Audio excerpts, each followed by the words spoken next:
नमस्कार, जय जोहार।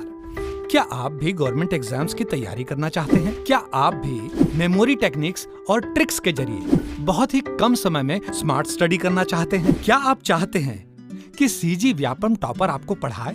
तो डाउनलोड करिए योगेंद्र साहू क्लासेस ऐप। यहाँ 10 से अधिक गवर्नमेंट एग्जाम्स क्रैक करने वाले और सीजी व्यापम टॉप करने वाले योगेंद्र सर सीजीपीएससी और सीजी व्यापम के अंतर्गत होने वाले सभी एग्जाम्स की तैयारी कराए। तो डाउनलोड करिए Yogendra Sahu classes app to be the best, learn from the best.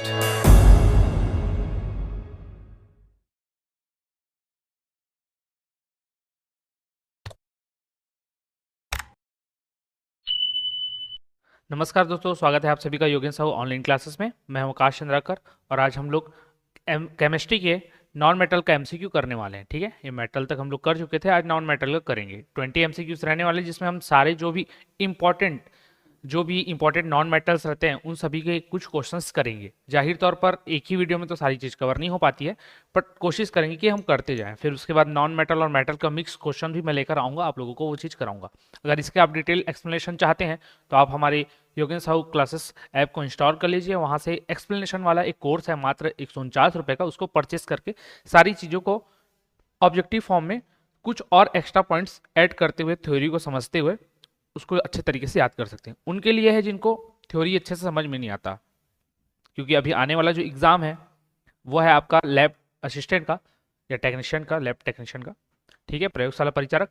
तो उसमें आप लोगों को 60 मार्क्स का पूछा जा रहा है, जिसमें 20 question separate bio physics and chemistry कराने वाले। अगर उसकी और भी अच्छे तरीके से तैयारी करना चाहते हैं तो हमारे पास कोर्स अवेलेबल है, जिसमें आपको केवल केमिस्ट्री फिजिक्स और बायो ही नहीं, मतलब साइंस बस नहीं, और भी आने वाले सब्जेक्ट्स, इंडियन जियोग्राफी और जो छत्तीसगढ़ का पूरा संपूर्ण छत्तीसगढ़ है, उन सभी के भी आपको तैयारी कराई जाएंगी। तो उसको भी आप परचेस करके अपनी तैयारी को अच्छे तरीके से आगे बढ़ा सकते हैं। अब धीरे धीरे वक्त कम होते जा रहा है, ये समझिएगा कि ये एंडिंग, ये जो माह आपका चल रहा है दिसंबर, यही आपके लिए एंडिंग है। तो अभी से टेस्ट सीरीज दिलाना शुरू करो। मात्र 99 रुपये में टेस्ट सीरीज अवेलेबल है। अगर आपको लगता है आपकी तैयारी हो चुकी है 40% 40 to 70%, हमेशा जब भी 40% से तैयारी आप कर चुके रहते ना, तो टेस्ट सीरीज दिलाना शुरू कर देना चाहिए। क्यों? हो सकता है कोई स्टूडेंट लेट से चालू किया हो, इसलिए मैं 40 बोल रहा हूँ। अदरवाइज अभी तक तो 70% सिलेबस कंप्लीट हो जाना चाहिए, क्योंकि इसी दौरान आपको अपनी गलतियों के बारे में एहसास लगना चालू होता है। और वो एहसास कब आएगा? जब आप टेस्ट सीरीज दिलाएंगे। तो इन चीज़ों का ध्यान में रखिएगा। ठीक है, अब हम लोग इसको पढ़ेंगे। और इससे अगर पीडीएफ चाहिए तो पीडीएफ में मैंने बता दिया है, Yogendra Sahu classes app install करो। वहाँ आप जाएंगे तो आपको इसके पीडीएफ भी मिल जाएंगे मात्र 30 रुपीज़ में। ठीक है, अब पहला क्वेश्चन देखेंगे। इसमें हम लोग, मैंने बोला ये किसके बारे में हम लोग पढ़ने जा रहे हैं? नॉन मेटल के बारे में। तो नॉन मेटल की सारे क्वेश्चंस रहने वाले हैं। नॉन मेटल होता क्या है? जो विद्युत का कुचालक हो। कुचालक का मतलब क्या है? जो उसको इलेक्ट्रिसिटी को आसानी से फ्लो होने में उसको दिक्कतें हो या उसमें आसानी से फ्लो ना हो सके, वो कुचालक है। मतलब कुचालक होने से उसकी रेजिस्टिविटी क्या हो जाएगी? ज़्यादा हो जाएगी। ये सब क्या है? Non metal. नॉन मेटल में और क्या आ जाता है? नॉर्मल आपके जो भी गैसेस फॉर्म में रहते हैं मैक्सिमम चीज़ें, वो सारे आपके नॉन मेटल की कैटेगरी में आ जाते हैं। नॉन मेटल में और क्या हो सकता है? जो कि बहुत ही ज़्यादा नरम हो। ठीक है, जिसी को नरम कहने का मतलब ये है कि अगर उसको ज़्यादा खींच रहे हैं तो टूट जा रहा है, ज़्यादा उसको पीट रहे हैं तो अगर ऐसे हल्का सा ऐसे कि उंगलियों से तो भुरभुरा गया, भंगुर होता है। ये सब नॉन मेटल की कैरेक्टरिस्टिक्स होते हैं। अब सबसे पहला क्वेश्चन इसमें बोला गया है कि ड्यूटेरियम की द्रव्यमान संख्या कितनी है। तो आपको पहले तो ये पता होना चाहिए कि ड्यूटेरियम होता क्या है। तो ड्यूटेरियम एक हाइड्रोजन का समस्थानिक होता है। हाइड्रोजन के 3 समस्थानिक होते हैं। ठीक है, 3 समस्थानिकों में से दूसरे नंबर का आपका होता है ड्यूटेरियम।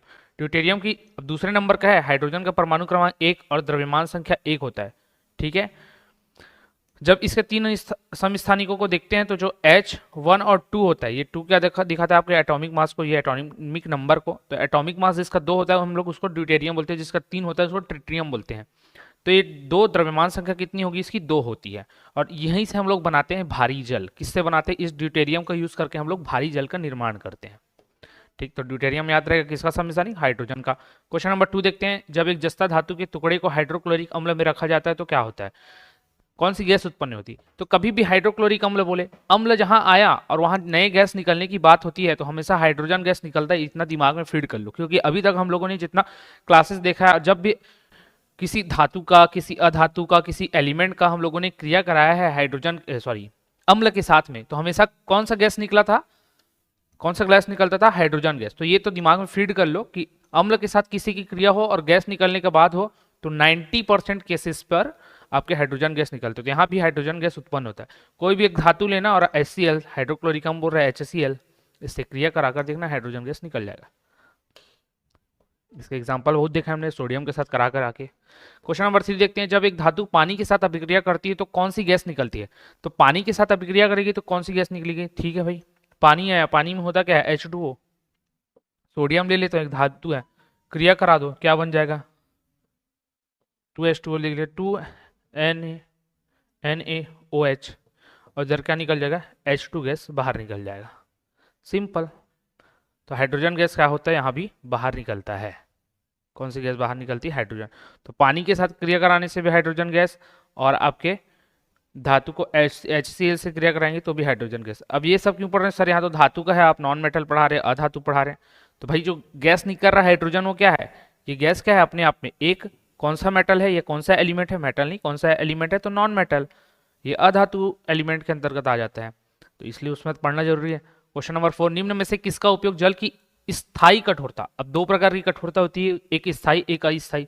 अस्थायी कठोरता का सिंपल सा चीज है, जब भी आप उसको उबालोगे तो उसकी अस्थायी कठोरता दूर हो जाती है। लेकिन स्थायी कठोरता की जहां भी बात आए तो इसको दूर करने के लिए क्या किया जाता है? तो स्थायी कठोरता को दूर करने के लिए उसमें हम लोग ब्लीचिंग बोलता हूँ, क्या बोलते हैं, धावन सोडा का यूज करते हैं। धावन सोडा का हम लोग यूज करते हैं क्या? स्थायी कठोरता को हटाने के लिए। ब्लीचिंग पाउडर का यूज उसको शुद्ध करने के लिए किया जाता है। जैसे आपके घरों में सिंटेक्स लगा होगा, बड़ी बड़ी टंकियां होंगी, तो या कॉलोनी में रहता है तो बड़ी बड़ी टंकियां रहती हैं, तो उनमें क्या होता है, साल दर साल, और इतनी बड़ी टंकियां होती है कि उसको साफ करने में बहुत समय लग सकता है। इसलिए उसको हर 6 महीने पर या साल भर में साफ करना होता है, लेकिन किया नहीं जाता क्योंकि बहुत बड़ा होता है, सप्लाई की परेशानी आएगी। इन सब को देखते हुए क्या किया जाता है कि उसमें ब्लीचिंग पाउडर डाल दिया जाता है। क्यों? क्योंकि ये जल शोधन का काम करता है। तो कभी भी जल शोधन के बारे में पूछे तो ब्लीचिंग पाउडर याद रख लेना। स्थायी कठोरता दूर करने के लिए धावन सोडा याद रखना, क्योंकि जल को मृदु बना देता है। कैल्शियम हाइड्रोक्साइड के विलयन से जब कार्बन डाइऑक्साइड गुजरती है तो बनने वाले अवक्षेप का रंग कैसा होता है?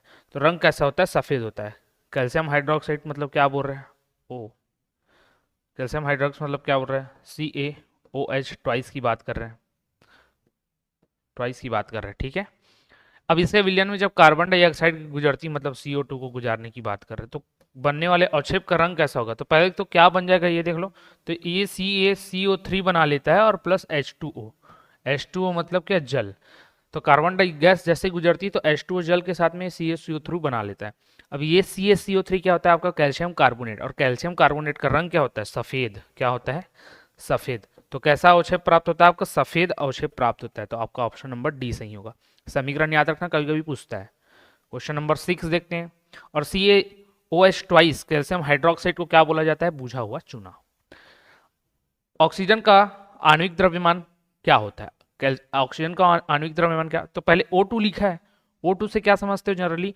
ये दो ऑक्सीजन परमाणुओं के आपस में मिलने से बना हुआ एक अणु है, और एक ऑक्सीजन परमाणु के अंदर उसका भार कितना होता है? 16। क्योंकि हम लोग क्या पढ़ते हैं? 0 O के बारे में 8 उसका परमाणु क्रमांक है और 16 उसका परमाणु द्रव्यमान। तो परमाणु के बारे में पढ़ रहे हैं। यहाँ आणविक द्रव्यमान पूछ रहा है किसका? O2 का। तो O2 के अंदर कितने ऑक्सीजन? 2 ऑक्सीजन। एक परमाणु का कितना होता है? 16, क्योंकि परमाणु द्रव्यमान। और आणविक पूछ रहा है मतलब 2 मिलके बनाए, तो 16 गुना 2 कितना हो जाएगा? 32। तो अब इसका परमाणविक द्रव्यमान या आणविक द्रव्यमान क्या हो जाएगा? 32। अगर 4 रहते तो 64, ठीक है, एक रहता सिंगल तो 16। अमोनिया का व्यावसायिक निर्माण किस प्रक्रिया से होता है? अमोनिया का व्यावसायिक निर्माण, तो व्यावसायिक निर्माण के बारे में बोल रहा है क्योंकि बहुत जगह इसका यूज किया जाता है। तो होता है आपका हैबर विधि। हैबर विधि के माध्यम से हम लोग अमोनिया का निर्माण करते हैं। सीधा सीधा आपको याद रखना है, ज्यादा कुछ नहीं पूछता, केवल यही पूछता है कि अमोनिया निर्माण की विधि कौन सी? हैबर विधि। व्यावसायिक निर्माण बोल दे तो भी हैबर विधि आपको लेना है। तो व्यावसायिक निर्माण याद रखेंगे। क्वेश्चन नंबर 8, विद्युत बल्ब में आमतौर पर रासायनिक रूप से निष्क्रिय गैस जैसे क्या भरी होती है? तो देखो, विद्युत बल्ब के बारे में मैंने बता दिया था जब मैं फिजिक्स के भी क्वेश्चंस करा रहा था, तो भी मैंने बताया था। विद्युत बल्ब में जो इनकेंडेसेंट लैंप 10 रुपए वाला जो पहले आता था, अभी भी आता है, लेकिन अब LED के ज़माने में थोड़े दिखने में कम मिलते, इस टाइप का रहता था। यहाँ पर फिलामेंट टंगस्टन का लगा रहता था। फिलामेंट किसका? टंगस्टन का। फिजिक्स भी थोड़ा सा रिविजन हो जाएगा। यहाँ नाइट्रोजन, ठीक है, या फिर आर्गन गैस, या फिर दोनों का मिक्सचर भरा होता है, ये मैंने बताया था। तो हमेशा याद रखना, निष्क्रिय गैस के रूप में आर्गन नहीं जाना जाता, आर्गन अक्रिय गैस होता है, लेकिन फिर भी, और निष्क्रिय अक्रिय एक ही होता है, लेकिन फिर भी मैक्सिमम रूप पर सबसे ज़्यादा उसका परसेंटेज किसका होता था, नाइट्रोजन का। तो नाइट्रोजन आपको याद रखना। तो नाइट्रोजन आर्गन का मिश्रण बोले तो वो भी सही है, केवल नाइट्रोजन बोले वो भी सही है, केवल आर्गन नहीं आता है। तो नाइट्रोजन गैस भरी होती थी। आर्गन कहाँ आ जाता है आपका, जो मरकरी वाष्प फ्लेम है वहाँ तो मरकरी भरी होती है, लेकिन कुछ मात्रा में वहाँ भी आर्गन गैस भरा होता है।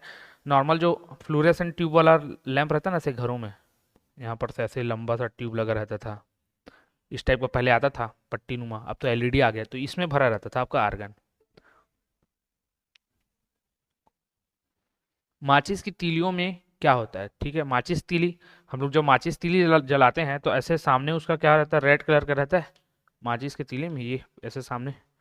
अब ये जो तीली रहता है, इसमें क्या रहता है, कौन सा रहता है, सल्फर, फास्फोरस, मैग्नीशियम या पोटेशियम, तो ये रहता है आपका फास्फोरस। और कौन सा, तो रेड फास्फोरस, रेड फास्फोरस रहता है कौन सा, यहाँ पर लगने वाला, ये जो भी लाल लाल आपको दिखाई देने वाला चीज रहता है किसी भी माचिस में, तो वो क्या रहता है, रेड फास्फोरस रहता है। तो माचिस की तीलियों में किसका यूज किया जाता है, फास्फोरस, उसमें भी कौन सा, तो रेड फास्फोरस आपको याद रखना है। फास्फोरस की परमाणविकता, परमाणविकता क्या है, फास्फोरस की परमाणविकता क्या है, तो परमाणुकता का मतलब ये पूछ रहा है कि कितने वो परमाणु के साथ जुड़ा होगा, या फिर जब फास्फोरस या कोई भी एलिमेंट जब एटमॉस्फेयर में खुले रूप में मुक्त अवस्था में जिस फॉर्म में उसको पाया जाता है, और वो जितने चीज़ों के साथ जुड़ा रहता है या अपने ही जितने अणुओं के साथ जुड़ा या परमाणुओं के साथ जुड़ा रहता है, वो उसकी परमाणुकता कहलाती है। परमाणु बोला है तो परमाणु से जुड़ा रहेगा। जैसे कि ऑक्सीजन, ये O2 के रूप में मिलता है, और जो मिलता है क्या रहता है, अणु, अणु मिलता है, तो ये किससे मिला है, दो ऑक्सीजन से मिलकर बना है, डबल बॉन्ड लग रहा है। बॉन्ड क्या होता है समझा चुका हूँ। तो डबल बॉन्ड से मिलकर बना, तो यहाँ पर परमाणुकता कितनी हो जाएगी इसकी, 2 हो जाएगी। जब वहीं पर फास्फोरस की बात की जाए, जो कि कार्बन वर्ग में आता है, तो फास्फोरस का P4 होता है। क्यों P4 होता है, कि ये 4 फास्फोरस से मिलकर बना होता है। एक फास्फोरस जो रहता है आपके 4 फास्फोरस से मिलकर बना होता है, इस तरीके से, इस तरीके की इनकी संरचनाएं होती है। ये इससे ऐसे ऐसे जुड़े रहेगा और ये ऐसे जुड़ा रहता है। तो इस प्रकार का एक चतुष्कोणीय संरचना भी बनाता है, चतुष्कोणीय संरचना बनाता है, ठीक है, वो ध्यान नहीं रखना है। नॉर्मल आपको स्ट्रक्चर इस टाइप का भी देखने को मिलता है, ठीक है। तो चतुष्कोणीय संरचना आपको मिलेगा किसका, फास्फोरस का। चतुष्कोणीय क्यों, क्योंकि 4 फास्फोरस आपस में जुड़े रहते हैं एक दूसरे के साथ, तो इसलिए इसका परमाणु क्या भी हो जाएगा, द्विपरमाणु, बहुपरमाणु, एक परमाणु। चौथा ऑप्शन देख लो, उसमें क्या दिया, चतुपरमाणु। तो चतुपरमाणु दिया, तो ये आपको ऑप्शन लेना पड़ेगा।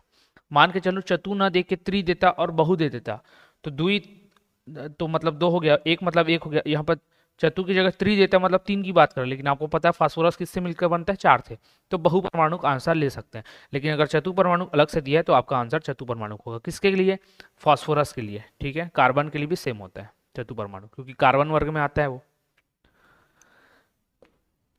फिर क्वेश्चन नंबर 11, किन तत्वों के बाह्यतम कोश में 7 संयोजी इलेक्ट्रॉन होते हैं। 7 संयोजी इलेक्ट्रॉन, संयोजक या संयोजी इलेक्ट्रॉन एक ही होता है, मतलब बाह्य कक्षा में जितने इलेक्ट्रॉन और संयोजी इलेक्ट्रॉन, तो 7 किस में होंगे, हमेशा हैलोजन में होते हैं, क्योंकि हैलोजन के हमेशा एक इलेक्ट्रॉन चाहिए होता है संयोजक पूर्ण अपनी अष्टक पूर्ण करने के लिए। तो एक कब चाहिए होगा, जब उसका संयोजी इलेक्ट्रॉन की संख्या कितनी होगी, 7। तो किस में आता है, आपके हैलोजन में। हैलोजन में कौन कौन से एलिमेंट्स आते हैं आप मेरे को कमेंट करके जरूर बताइएगा, और ये कौन से नंबर के वर्ग में आता है ये भी बताइएगा।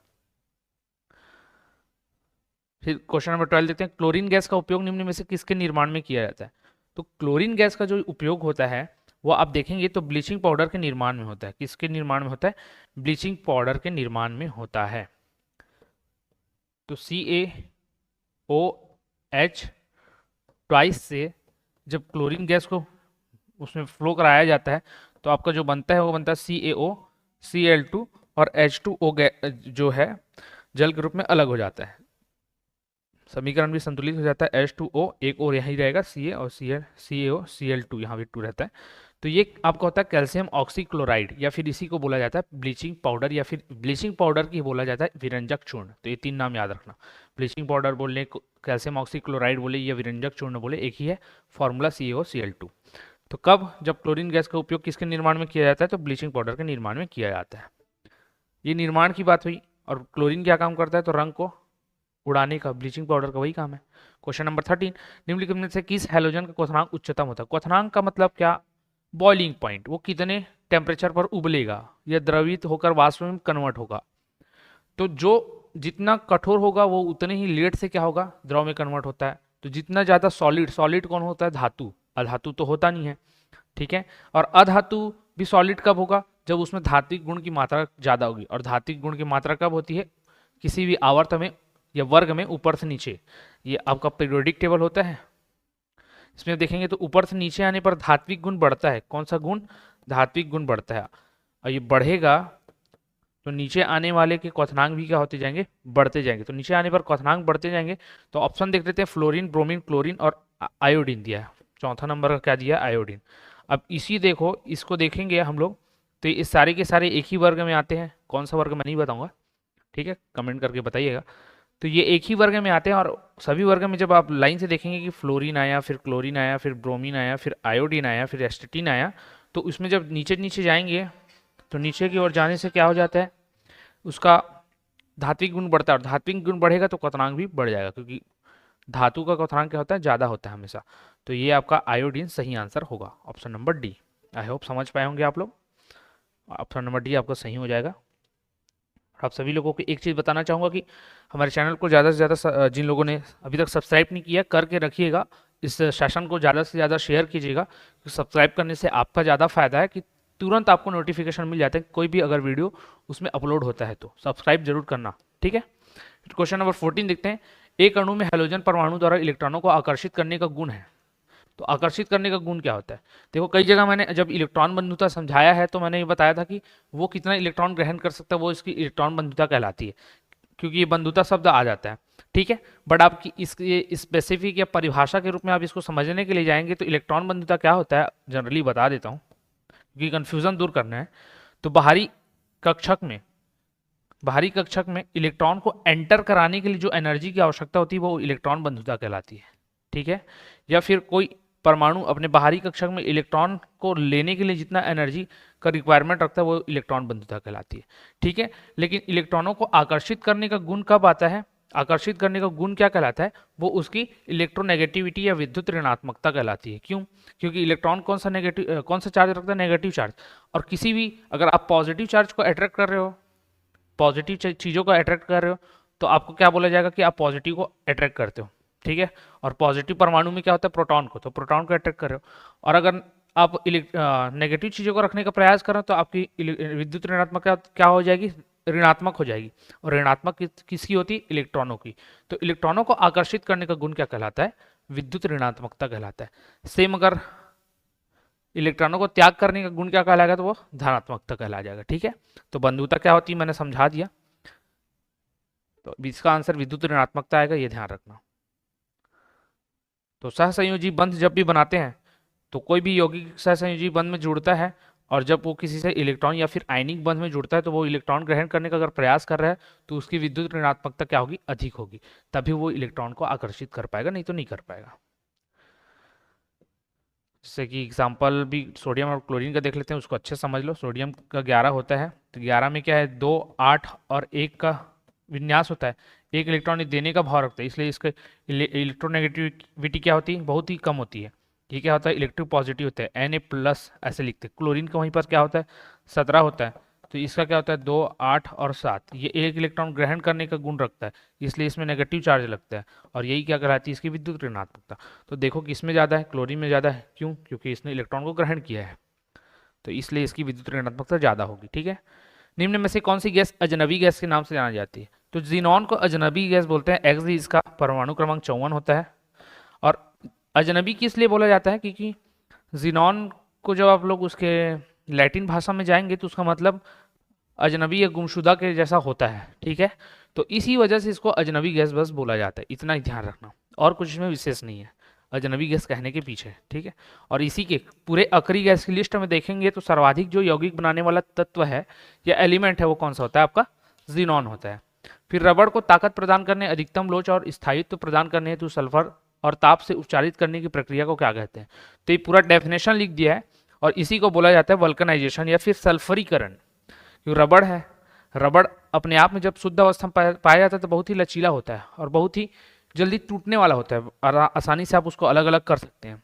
जो कि हम लोग अभी यूज़ करते हैं, वो क्या रहता है, टाइट रहता है, थोड़ा एक एक्सटेंड तक उसको खींचा जा सकता है, लेकिन प्राकृतिक रबड़ को नहीं खींच सकते। तो उसी रबड़ में ज़्यादा लोच मतलब तन्यता लाने के लिए, उसको स्टेबिलिटी प्रोवाइड करने के लिए सल्फर को मिलाया जाता है। इसी प्रक्रिया को क्या बोला जाता है, वल्कनाइजेशन या फिर सल्फरीकरण बोला जाता है। 17वां देखना, की उपस्थिति, ब्लैंक दिया, की उपस्थिति के कारण हमें वह गंध महसूस होती है जिससे हमें एलपीजी सिलेंडर लीक होने का पता चलता है। तो सिंपल सी बात है, इससे सल्फर के यौगिक मिले रहते हैं। तो एलपीजी गैस में सल्फर के कुछ यौगिक मिले रहते हैं। वो यौगिक जब लीक, मतलब सल्फर गैस अगर लीक करेगा तो इसके सल्फर गैस बोलता हूँ, एलपीजी गैस अगर लीक करेगा तो उसके साथ में सल्फर के यौगिक भी लीक करेंगे, और यही क्या करेंगे, गंध महसूस कराएंगे। उसी से हमको पता चलता है कि वो गैस लीक हो रही है। तो गंध महसूस कराने का काम कौन करता है, सल्फर के यौगिक करते हैं।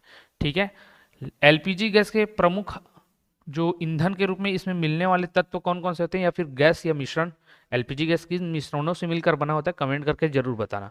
जैसे कि मुख्य रूप से दो इसमें रहता है, जैसे गोबर गैस है, गोबर गैस में क्या है, मीथेन है। तो इसमें क्या रहता है वो आपको कमेंट करके बताना है।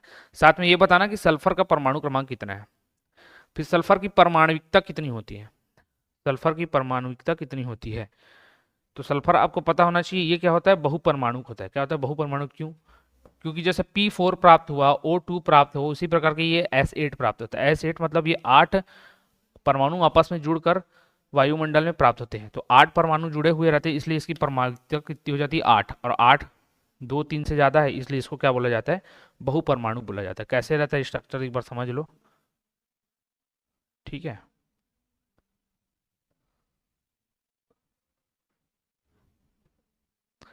इस तरीके से ना डब्लू नुमा आकार में ही रहता है।